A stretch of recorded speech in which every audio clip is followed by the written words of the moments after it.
Hi guys, my name's Seb Tudor, I'm the man on the Silver Mountain, and welcome back to Subnautica. Now this week we're going to be going back into the lore, and we've got the, data downloads, Aurora survivors. We've got the survivors of the Aurora to go through. Now these seem to be in a slightly skew-if order, so we'll try and go through them in the order of which Lifepod, just to make it simpler, because we've done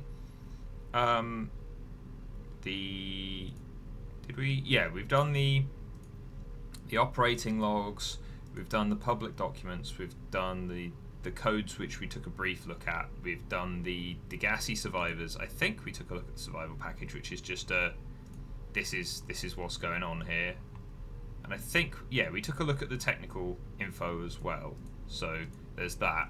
So now we've got the Aurora survivors to go through, and then we've got alien stuff, advanced theories in terms of like the world, but then we've also got the life forms, which are the thing that I really like about this game, even though we've not got all the life form scans yet, like the Leviathans especially.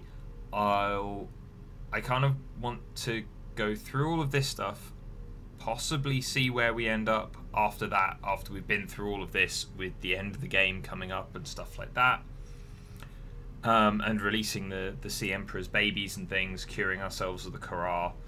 And then after that, when we've got kind of nothing to lose, that's when we will go and hunt for those scans and be really aggressive in trying to get them. But anyway, we also seem to be missing a few of the life pods, but whether we're actually missing them or whether they're just not there, I don't know. But if that's the case, then that'll be another thing for us to go and take a look at, alongside going and finding the precursor caches that are still scattered around that we've not found many of. But anyway, let's go and take a look. So, Lifepod 2 was Chief Technical Officer Yu and Berkeley, the guy who was working with him. So they ran from wherever they were straight in. And so their flotation devices failed. There's the sound of flooding. They're flooding and they need to evacuate. Wait, I can reconfigure the O2 system to act as a bilge pump. It's working. Then something crashes. Okay, good news, we're alive and we've stopped sinking. Bad. The O2's going to run out in 30 minutes and we're 500 meters down. What do?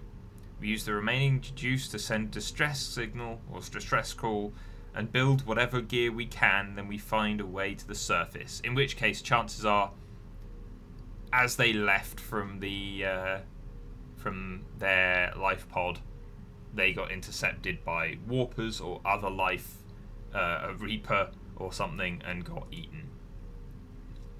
So, Lifepod 3, crew log. Crewman A. You really think it'll carry two of us? Your regular Sea Glide tows a mass of 80 kilos at over 30 kilometers an hour. The power cell I rigged to it, to this one, should double that. You think there's something out there faster than that? Oh, sure. And that's assuming it doesn't overload 3 meters from the life pod. I feel like this is two people talking, unless he's talking to himself. But there's only Crew A mentioned. Oh, sure, that's assuming it doesn't overload 3 meters from the life pod. You're calm about this. I'm seeing the engineering problem. If I stop seeing the math, I'll be terrified. So it sounds like there are two people there, but it also seems like there's only one person recorded. So I don't know if that's a bug or something, or if there's supposed to be another person mentioned there. But anyway, Lifepod 6. Okay, so we've got a crew member and a passenger. Ma'am, I need you to stay calm. We're not in immediate danger. Where are the rescue teams? The Aurora didn't make it. So where are the rescue teams? They're dead, ma'am. We have rendezvous coordinates, but the route is irradiated. So what are you going to do? I'm essentially head of human resources, ma'am. This is not my expertise, but the PDA says if we can find some lead, we can make radiation suits. I'm not going out there without proper protection. Second time, the same life pod, second time that we're hearing from these people. So eventually she toddles off out of the...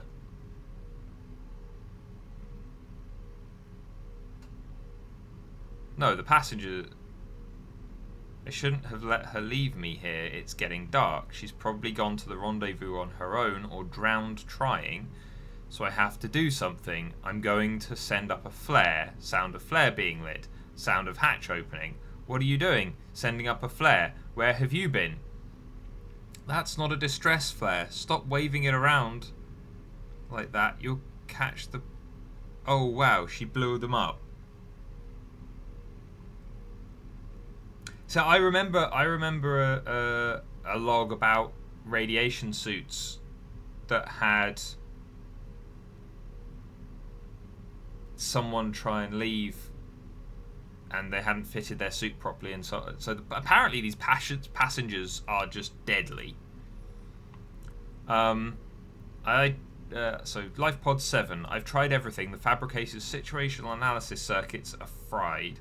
I can barely manufacture the most basic materials. Want a battery? Here, have a children's toy. Need deep sea diving equipment? Have some lab tech. Hungry? I'll turn that fruit into dust for you. I'm going forward with trial and error. I hit every button. Here it's got. If I hit, so they're just slapping buttons to see what works. In other words. That's got to be that would be more than just frustrating. That would be maddening in this kind of situation. Medical Officer Danby's crew log. I'm not really a doctor. I know that's what my ID says, but I never have been. Cheated the medical exams. What does a doctor these days need to know about manually resetting bones? When was the last time a top surgeon actually cut someone open? That's what the robots are for. Doctors these days read diagnoses off of computer readouts. For that, I'm perfectly qualified. But what good is it when I'm not connected to the main network? I'm bleeding. I've got glowing green pustules growing on my hands.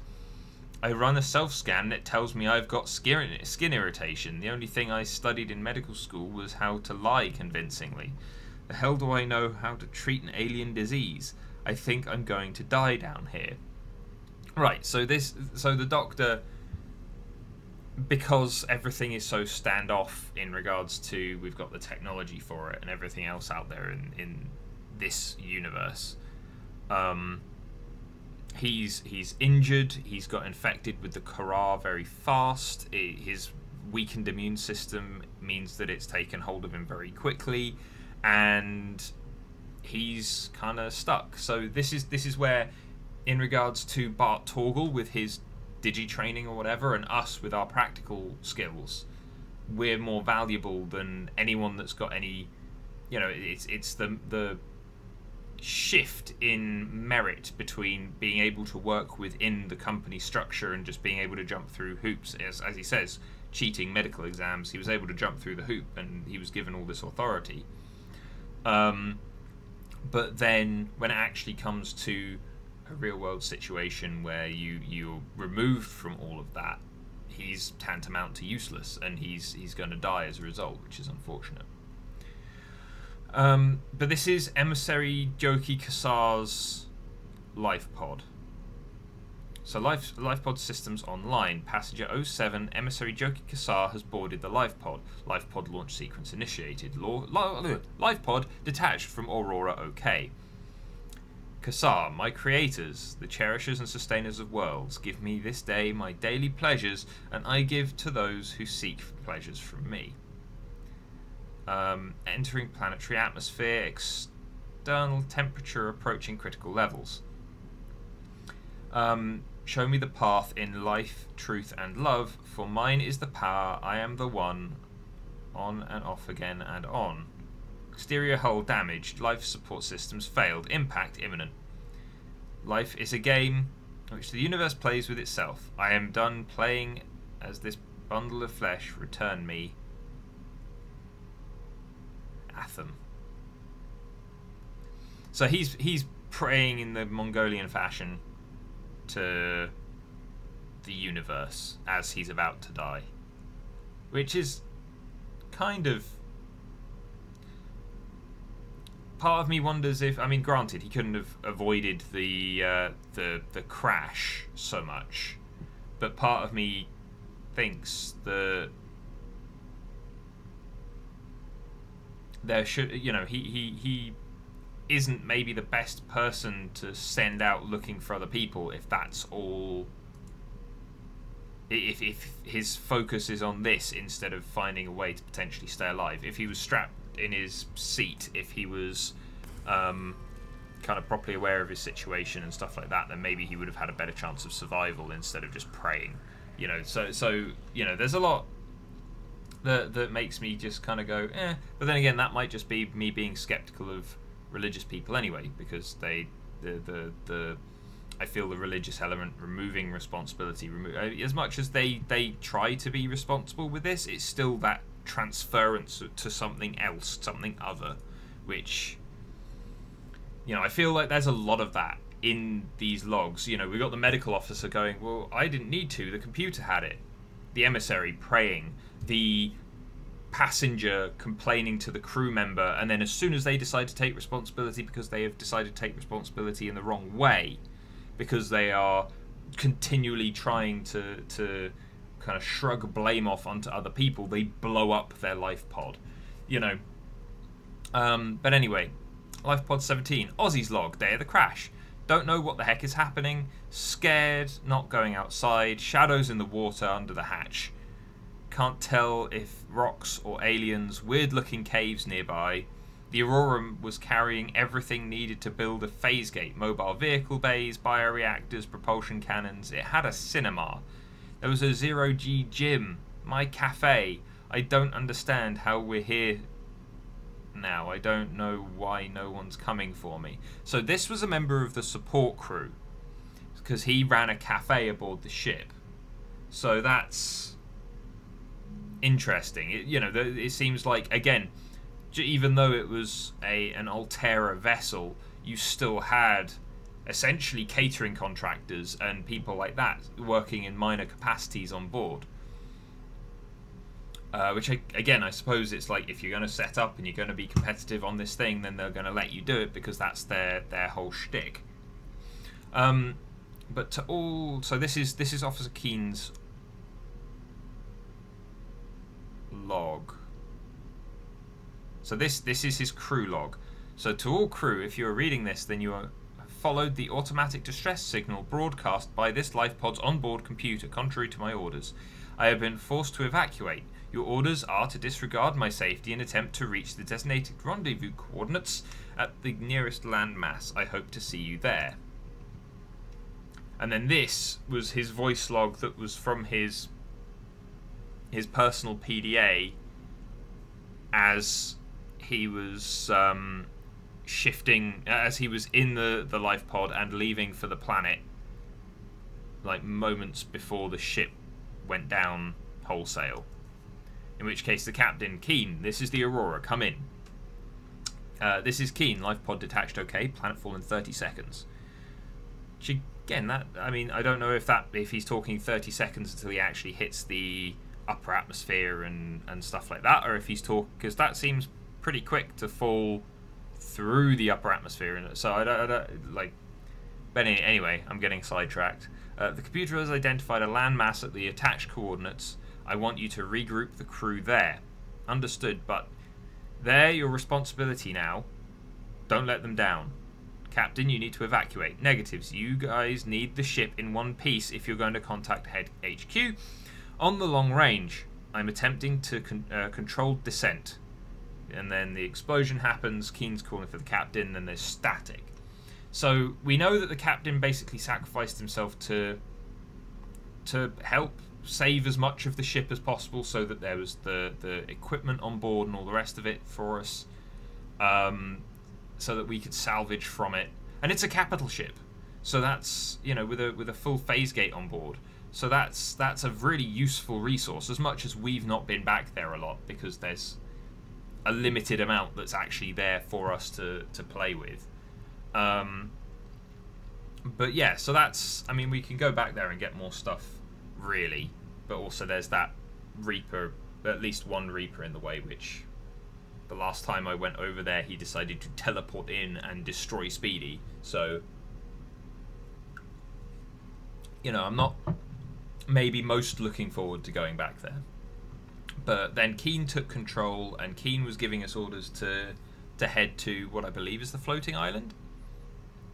And yet, no one made it. And from one of the radio messages we picked up, we know that it was the warpers that basically picking people off. And they said that even though there are a fair number of survivors, there was only one unaccounted for, and that's us. Because seemingly we were the only one that had a life pod that landed safely. That because there was only one person on board, maybe that's also kind of the helpful thing. The thing is, there were a whole load of people aboard the Aurora. 2 people per life pod. Half the life pods got wrecked, and we've got, as far as we're aware from what we've got here, we've got about 20 odd life pods on this side. That doesn't seem like it, that would be 40 people. Well, I suppose if you had a bay on the other side, that would be 80 people, so that would be most of the crew. But I believe there were over 100 people on board, weren't there? Where's the... Wait. Additional tech. You sure? Aurora ship. So we've got 108 just in terms of the command team and the engineering team. 148. 157 members, including all the passengers. So, yeah, we seem to be a few life pods short, potentially. But, I mean, that's neither here nor there. Everybody's dead. But anyway, let's take a look at this alien data. Now, we've got a lot of various bits and pieces here. It didn't take us as long as I thought it would to get through all of the Aurora Survivor stuff. So let's take a look at the alien data that we've got so far. So let's take a look at the terminal data, because here, in fact, what have we got? So we got the artifacts. We've got a lot of artifacts and relics. Those are all of the relics and artifacts that either we picked up or that were in the base. Then we've got the various facilities that we've scanned and things, and then we've got the terminal data. So let's go through the terminal data first, and then we'll work backwards, because the artifacts and relics and things were at the very end. Okay, so this one, alien data terminal. Discovered in an alien facility, it was not possible to translate any useful information. However, scans have returned some information on the device itself. It is likely a solid-state computer, although there is no clear way to interface with it. On approach, it began producing a low-frequency radio wave containing complex but recognizable data patterns. It is likely the alien species which designed this technology evolved or genetically selected sensory apparatus to hear and understand the information but being broadcast by the device and to communicate back. The mental processing power required to perform this kind of telepathy would imply the designers were considerably more psychologically developed than the common human. So I got a slight issue with the way that that's described, honestly, because the thing that stands out here is that they may have had kind of extra kind of sensory capacity than us. But the thing that stands out is that they didn't actually have... They seem to be more mechanized than they were biological. Yeah, so it's not purely sensory. There seems to be this other element to it which stands out as being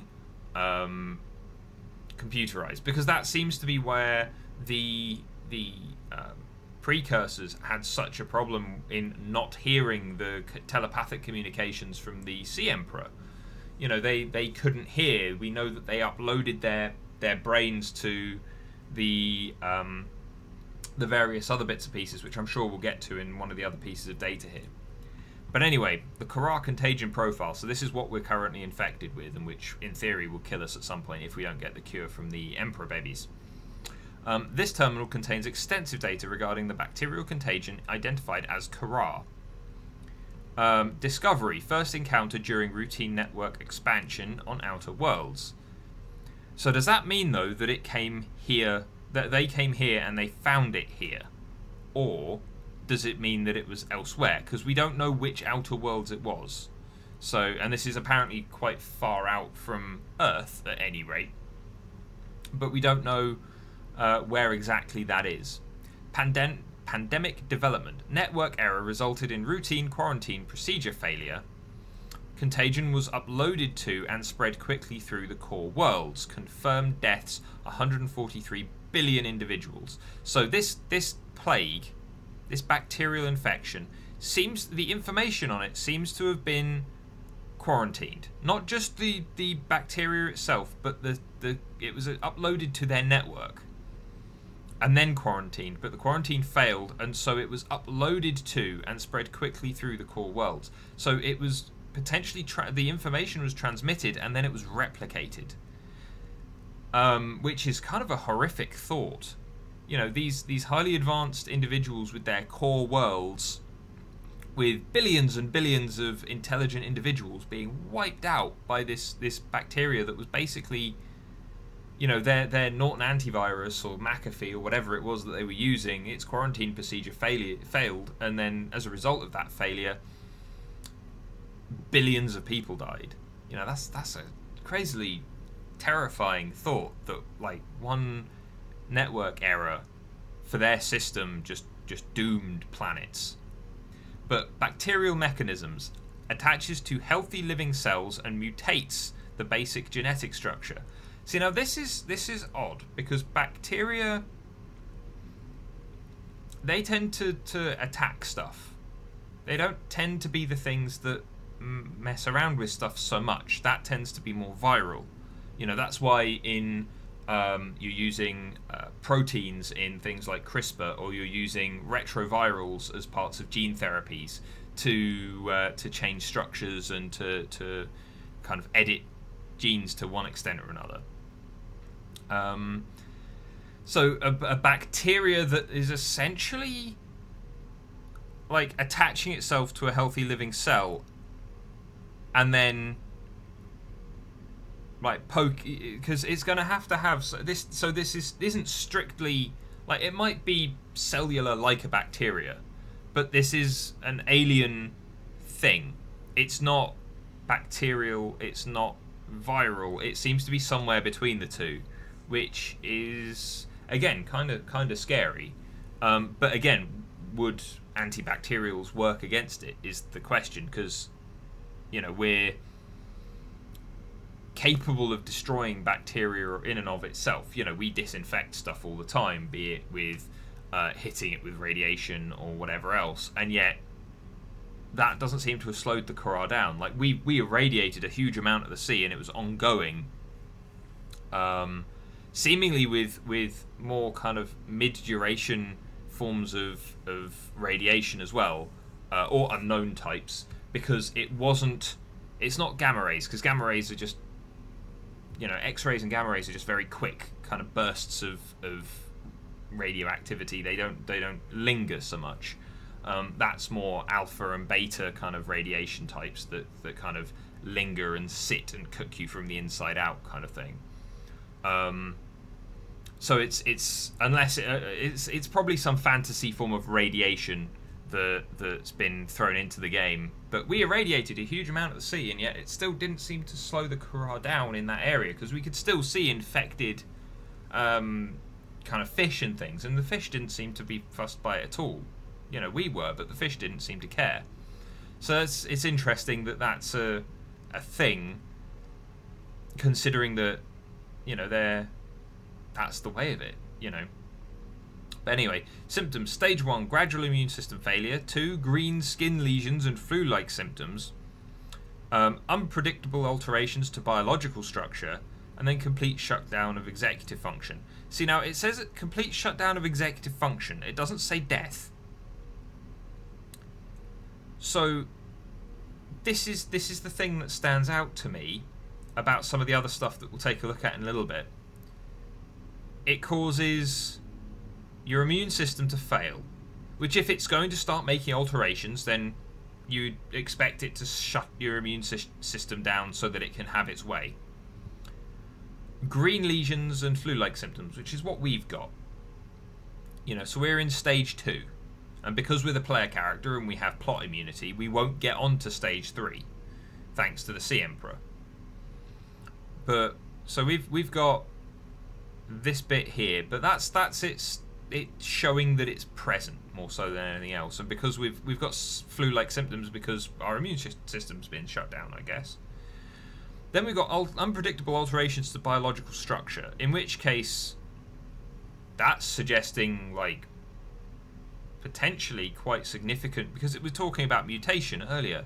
So potentially like the precursors may have come across this, but what if this was like almost a planetary eugenics treatment being used by an even older species at some point, and it's just been left, and then complete shutdown of executive function. That's not death. Complete shutdown of your executive function would be your thought processes and things like that. Like, it could mean death, but surely that could also mean that now you're just in control of the bacteria. So that's an odd thing there. But emergency steps taken. Their core worlds were quarantined. The bacteria samples distributed to isolated disease research facilities for vaccine development, including this one. And the thing that's odd is that this came from seemingly a completely random world. It was transmitted to their core worlds, and then they distributed it out to other places. And yet the cure for it is with the Sea Emperor here. And it's a telepathic, highly intelligent, seemingly quite spiritual creature from our conversation with it. Gotta wonder whether or not it's come across this before, or whether or not it has more appreciation of the universe than it lets on, being just this big, friendly whale creature almost. Damage report. So this was the secondary research facility. The Leviathan detected at facility perimeter, closing at high speed. Exterior anchor cable impacted with massive force. Exterior anchor systems buckling. Facility sinking. Collision with sea floor.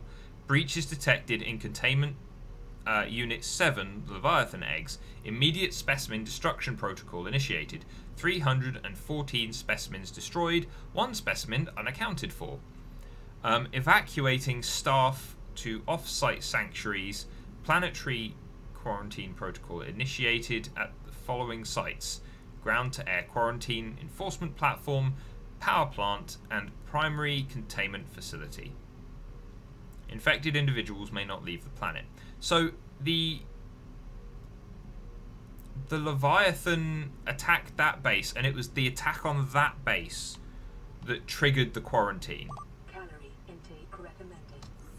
So we've got the dead sea dragon Leviathan outside that containment facility to thank for being stuck here, essentially.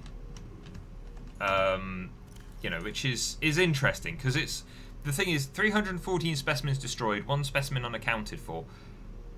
The thing that stands out to me is that the 1 specimen that was being held at the Sea Emperor facility, i.e. they've gone, we've destroyed all of the ones that we've got, you don't have any over there apart from the big one, as a result it's unaccounted for because we've not received information back? Or was there another specimen, a ghost emperor, sea dragon, whatever, that was unaccounted for from this facility? That's the question that stands out to me. But then they activated quarantine. The off-site sanctuaries are the caches, I believe, which we've not come across any of them, actually. I think I know where a couple of them are, but I don't think I've actually been to them in the videos. I think I've been past them or whatever, but I don't think I've actually marked them or gone to them. So we'll do that at some point soon. Disease Research Facility intercepted background data regarding a further facility elsewhere on the planet. Disease Research Facilities personnel 7. Function live specimen study. Objective synthesis of antidote for highly infectious bacterium designated Kara. Location cave system with extensive fossil record southwest of enforcement platform 800 meters depth, so the Lost River. Precautions: remote containment and research sites to reduce risk of contagion, off-site thermal power generator, ground-to-air quarantine enforcement platform in case of security breach. In the event of outbreak, quarantine procedures will be automatically enforced with immediate effect. The quarantine enforcement platform will target all incoming and outgoing craft to prevent the spread of infection off-world. Which makes perfect sense, to be fair. Emperor Egg hatching project data. This device records all available physical data from a single point in time. The last recorded data was was captured just after quarantine was imposed on the facility. Specimen data. The main containment chamber here housed a sea emperor leviathan and its eggs. The parent leviathan's health had deteriorated, rather unsurprisingly. Its eggs appeared to be in good condition, but in some form of natural stasis. Alien structures. The data shows that within the vast specimen containment unit, an incubation system had been constructed to house the leviathan's eggs. Likely, the alien researchers had refocused their efforts to develop a vaccine on the unborn infants. The incubation system suggests that they had resorted to developing artificial hatching enzymes which would simulate the natural hatching environment. When quarantine was imposed, all warp gates and access points to the facility were sealed. Which also, because all of the warp gates and things that we've come across haven't had power sources, so I'm guessing that the destruction of the power sources is part of the failsafe that killed all of them. The other thing that stands out to me about this bit so far, though, is that here it's saying that they're looking to develop a vaccine on the unborn infants, when, in theory, like, they would be able to find out about how the Sea Emperor's biology interacts with the Kara, and then see how the higher concentration of enzyme from the babies would be better, but that's why they're developing the hatches. So then, this is a bit of misinterpretation, I think, by our PDA. Analysis. While the unborn emperor specimens may have held some potential for the development of a vaccine, it's highly unlikely that the parent or children survived having their food supply cut off and being isolated from the rest of the ecosystem. Apart from the fact that we know that the peepers and the others that were and the other creatures in there that were being essentially controlled by the Sea Emperor, they were all quite happily feeding it, dealing with it in there to one degree or another, and seemingly its biology maintained it right up until, and is maintaining it right up until its eggs hatch. So, hey ho. Anyway, the Emperor Project data. This device records data from a primary research specimen at this facility. According to the logs, an indigenous life form referred to as the Emperor specimen was found to produce a unique substance they referred to as Enzyme 42. The answer to everything, life and the universe and everything. Which inhibited the symptoms of the infection in other indigenous organisms. The specimen was captured and contained here in addition to the eggs it was found guarding. The alien researchers went to great lengths to provide for the life form's environmental needs, including the import of interdependent flora and fauna via an on-site warp gate.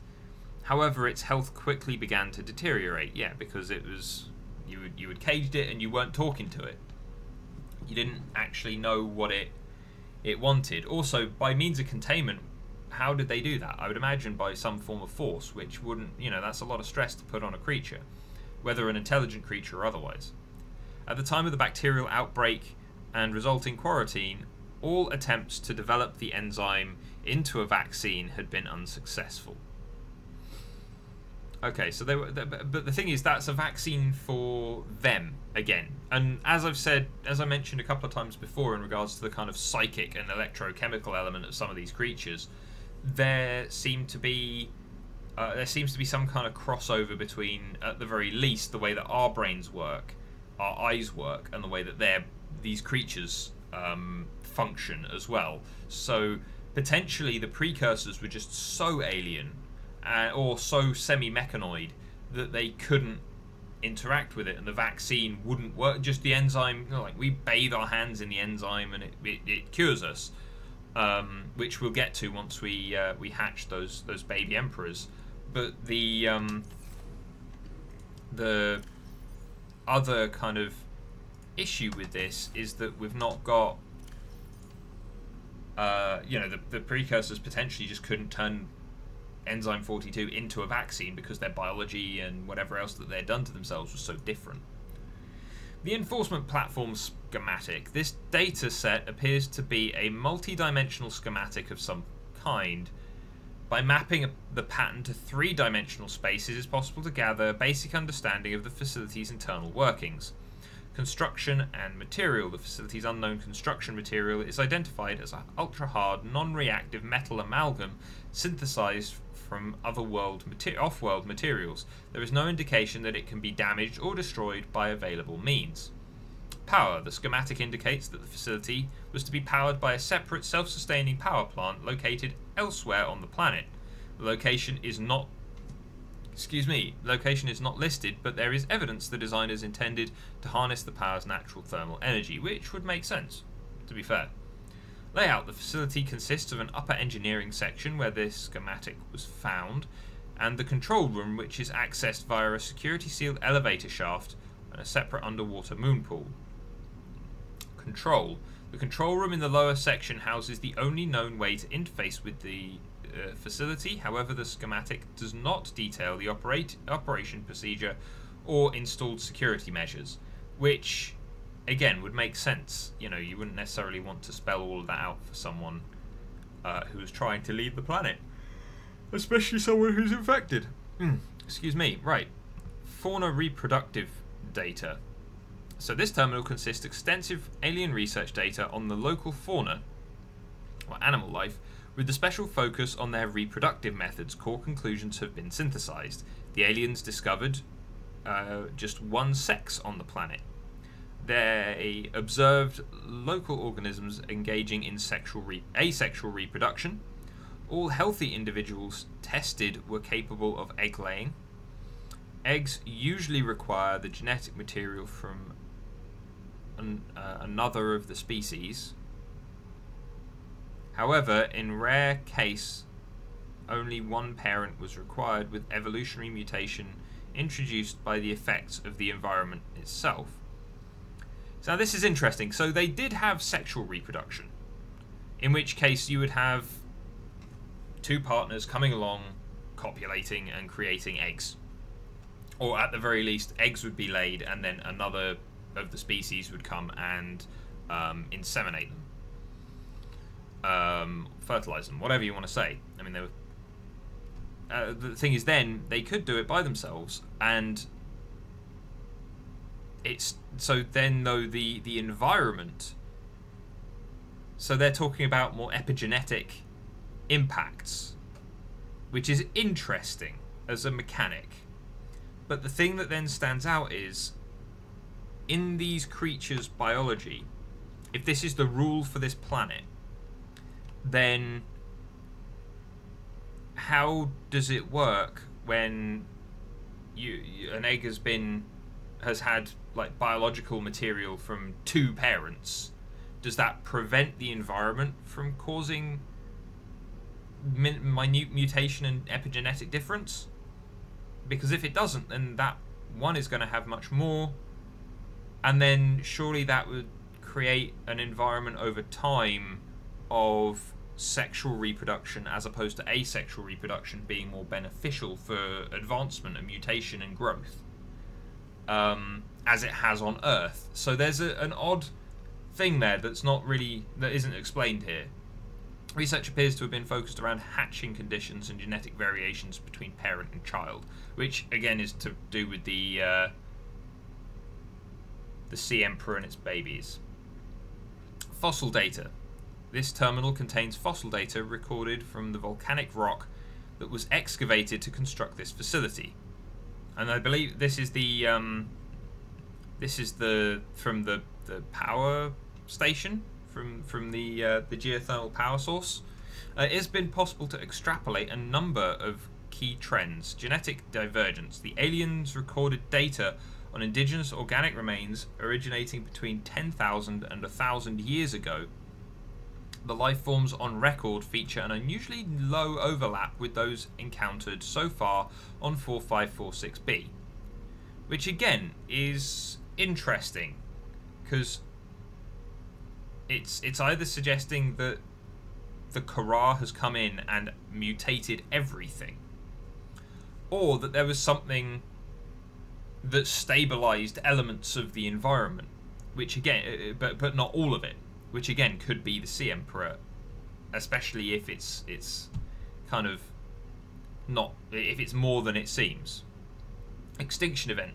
Soil samples from 1,000 years ago contain 300% higher concentrations of organic remains than the soil average. Data supports a mass extinction event killing off a majority of species and forcing rapid adaptation amongst many of the survivors. I'm not sure if that's the Kara, because we do know that there is a meteor crater somewhere, which I don't think we found yet, but we'll go to at some point. I know, give or take, where it is. And there's a cache there. That's one of the ones that I know about. So we'll head that way eventually. But that's whether it was the meteor, whether it was the Kara, something killed off a huge amount, and only a certain element of the ecosystem here was able to sustain itself, which is possibly also another reason why there are only a handful of large creatures. And even at great depths, most of the creatures are quite small. They're relatively speaking. Incubator. This alien device is some form of incubator attached intravenously to nearby clutch of eggs. When it's powered, it can be used to deliver nutrients directly into the eggs themselves. Ion power data. The yellow terminal installed above the alien power plant seems to be some kind of network hub for the entire alien power grid. The data is too complex to meaningfully translate. However, it has been possible to extract useful information regarding the alien ion cubes. These cubes are grown artificially from a mineral substance and are treated to remain in a stable state despite the huge ionic energy contained within. By installing an ion cube in an appropriate device, this energy can be released as electrical power. Using this knowledge, it has been possible to synthesize new battery and power cell blueprints which leverage advanced ionic energy to last considerably longer, which is something that we will take back to Altera and make a fortune on. Primary containment facility. This terminal appears to function as some kind of power router, distributing energy collected on site to other facilities on the planet. Quarantine enforcement platform 35%, self-warping quarantine enforcement units 15%, primary containment facility 50%. Now that's interesting to me that the primary containment facility has so much more than, say, the gun. And I feel like that might be because you've got that big column in the middle of the main chamber which generates new ion crystals. But even so, but also we've got wireless power being fed to the warpers, which again, when we shut stuff down, when we shut down the quarantine, will the warpers stop attacking us? That's one of the one of the things that is most important to me, because we can go straight from the Emperor's prison or this containment facility, cure ourselves, and go straight up to the gun. And we could, does that mean that we can be okay? That we can be fine?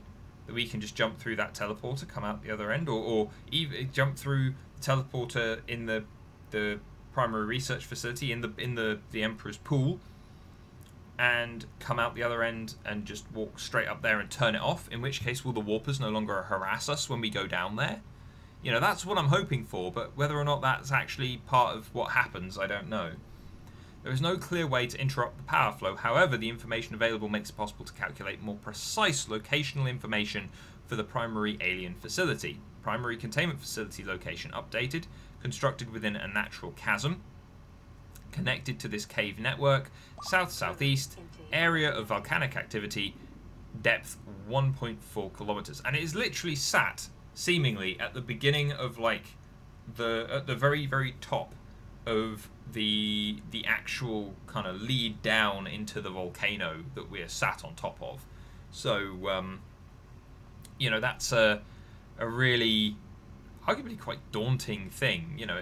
But then again, if their material, if the metal is unreactive, incredibly hard and whatever else, then, you know, they built down there, and I would imagine that they would feel very safe. You know, you're not going to be threatened by much if you're if for the most part your facilities are untouchable. You know, it's especially considering that, yes, whilst you've got the ones that were suspended off the ground being taken out by a Sea Emperor headbutting them, you know, you've not got to worry so much about a large, solidly constructed structure that's sat on the seafloor or on solid rock. But anyway, specimen research data. This device, we'll do these two, and then I think we'll leave the others for the next video just because we're running on a little bit now. This device catalogues information on organisms previously contained within this facility. A number of entries have been translated. So this is...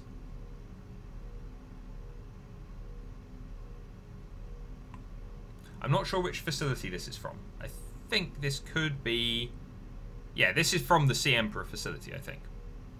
Small herbivore Gamma shows no immunity to infection. Death commonly occurs within 4 days, not seconds. Does show limited symptom remission on exposure to enzyme 42, but symptoms quickly recur. So there was a small herbivore that apparently was kind of easy pickings for the Kharaa, and enzyme 42 just really didn't seem to do much for it. Leviathan embryos. Adult specimen too large to study in containment. Egg specimens acquired from nesting site. Embryos show no sign of immunity. Death commonly occurs within 3 weeks. Small sample of eggs has been retained for continued high priority research on Leviathan hatching mechanisms. I'm not, which is the ones that I believe are sat down there with the Sea Emperor itself. Shows no immunity to infection. Large carnivore theta shows no immunity to infection. Shows advanced learning behaviors, which we can guess is probably a stalker. Shows some capacity to transmit enzymes to other species or other specimens. Unidentified Leviathan. Closest translation of the alien sound for this specimen is Sea Emperor. Bone samples from deceased Leviathan specimens indicate some potential for Kharaa immunity. Single specimen captured for study at purpose-built Emperor containment facility, constructed in volcanic region at depth of 1.4 kilometers. Now, this is the thing. We know that there's the dead zone, and we know that there are an awful lot of ghost Leviathans, but we also know that the Sea Emperor Leviathans have a pacifying effect to one extent or another. So, here's the question. They're telepathic over a limited range, seemingly. They are seemingly completely non-hostile because they don't need to be hostile because they placate and pacify everything around them. But one of them's been captured, but the others are seemingly immune to it. And this isn't a particularly large planet, judging from how fast the days go by. So where are all the others? Are they at the deepest, darkest depths? You know, we know that off the edge, off the edge of the volcano we're on is about 3,000 meters deep. 3 kilometers down. But is there a further stretch out across under the water? How much deeper does it go off the edges of that 3,000 meter depth? You know, there's a lot more planet here still. And it's like, well, where are the other Leviathans? Where did they catch this one from? You know. Ventilation control. This terminal is controlling the flow of water to and from this facility via the attached pipe network. Inflow. Water composition indicates water is being drawn from different biomes between here and the surface of the planet. The water temperature is considerably lower than the volcanic environment outside the facility, while microorganism and nutrient counts are substantially higher. Outflow.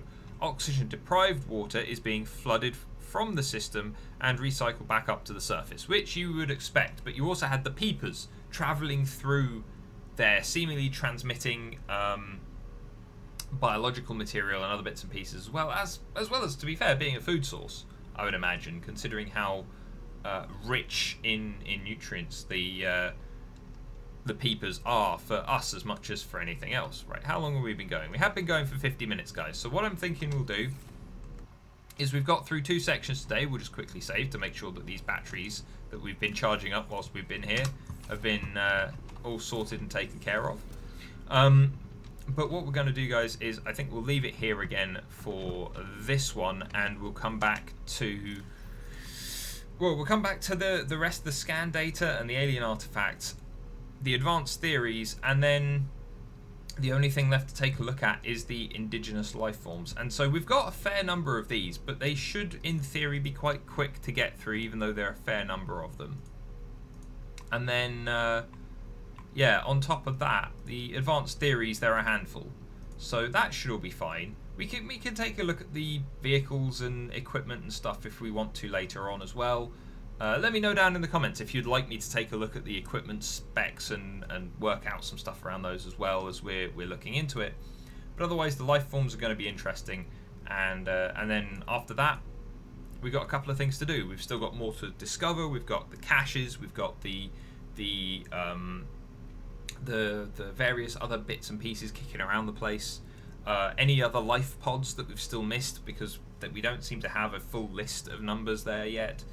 And then we've got to find a sea crown, make the hatching enzymes, go and release the Sea Emperor's babies, and then go and kind of cure ourselves, deactivate the quarantine, and then we can go and hug a warper. Before we do anything else, the first thing we're going to do, we're going to stash all of our stuff. We're going to be cured, we're going to shut down the quarantine, and then we're going to jump out of the gun facility and swim straight outside, because there are warpers out there. And we're going to go and we're going to give one a hug. And if it attacks us, if it kills us, then we know that the warpers are just assholes. That they've got nothing else to do with the quarantine. They are just assholes. But anyway, thank you very much for watching, guys, and I'll see you in the video tomorrow. Take care. Thank you very much for watching, guys. If you enjoyed this video, then please drop us a like, share this video, and subscribe for more, and I'll see you in the video tomorrow. Take care.